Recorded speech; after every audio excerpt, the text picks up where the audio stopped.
Today, I'm sitting in front of my dad's grave here in Orlando. He died 22 years ago. Now, because of my own cancer diagnosis, visiting his gravesite has taken on a different feel. It is a reminder that our time on earth is short. Well, we don't get a do-over, folks.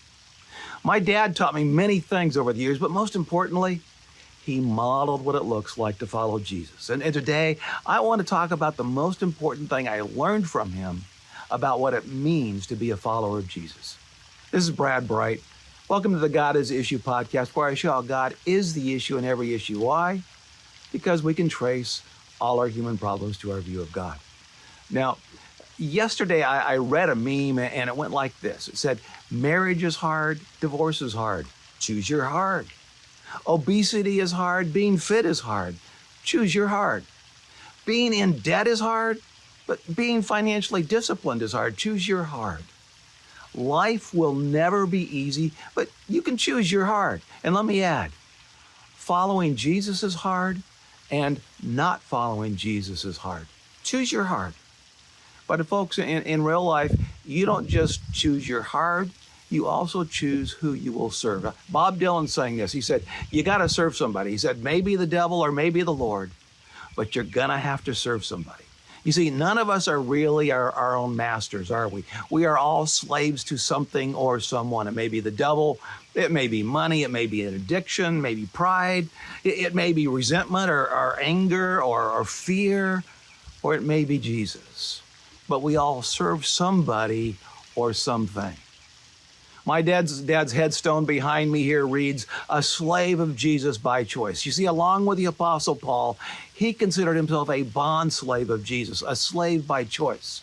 My dad even sometimes called himself a slave of Jesus. He recognized what most of us do not. We're all slaves to something or someone. We don't get to choose whether or not we're a slave. We only get to choose who or what we're a slave to. When I was growing up, during those years, my dad would often say to me, you can be a ditch digger or the president of the United States. That doesn't really matter. But whatever you do, I hope you will choose to follow Jesus. About 20 years before he passed away, I was in his office with him one day, and a reporter from a Christian magazine was there interviewing him. And it was kind of standard boilerplate questions, and until finally the reporter asked this one question, and I kind of sat up and paid attention. And he said, Dr. Bright, share with me a problem you face that the average Christian can relate to. And my dad said, I don't have any problems. And the reporter kind of said, well, Dr. Bright, let's not over-spiritualize this. We all have problems. And the reporter proceeded to ask the same question 7 different ways, trying to get my dad to admit that he had problems. And finally, my dad leaned forward, looked him in the eye, and said, you need to understand something. I'm a slave of Jesus. It's not the slave's responsibility to be successful. The only responsibility of the slave is to do what the master asks him to do. And he said, when you realize that, you realize you don't have problems. You only have opportunities to see God work.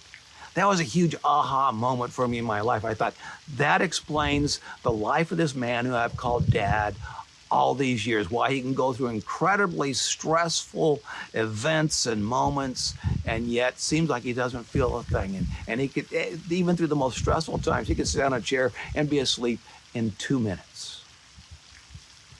About a year before my dad died, my wife Kathy was sitting with him, and she asked him, what has been the key to your finishing your race well when so many others have failed?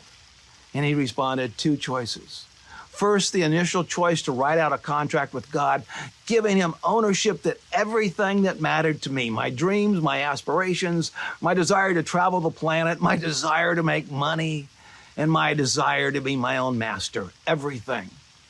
He said, and second was the daily choice to commit to follow him every day when I woke up before I did anything else. You see, he would slide out of bed onto his knees, and typically, here's what he'd pray. He said, Lord, today love with my arms, walk around with my feet, and speak with my lips.